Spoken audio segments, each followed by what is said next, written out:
Inisiatif yang sangat brilian para pemuda menginisiasi terjadinya FGD resolusi pertama.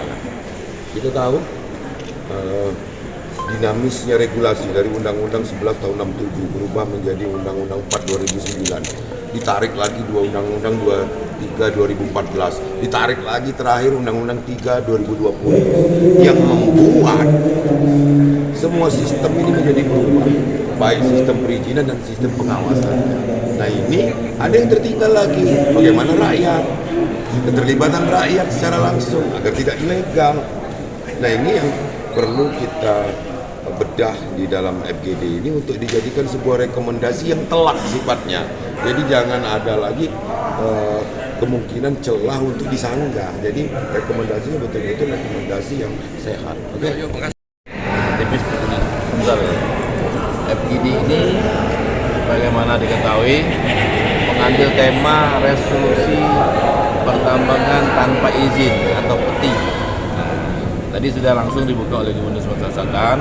Harapan kita di FGD ini tidak hanya bicara soal mengapa maraknya tambang ilegal yang ada di Sumatera Selatan, tetapi bagaimana menemukan solusi, terutama bagaimana tambang rakyat, koperasi tambang misalnya minyak, bisa membuat izin sehingga mereka tidak dicap ilegal.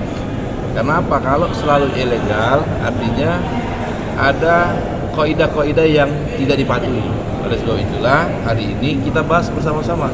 Hadir dari FGD ini adalah KPK RI, terus juga praktisi hukum, SDM, terus juga dari Polda Sumatera Selatan, Menteri Perhubungan dan KLHK.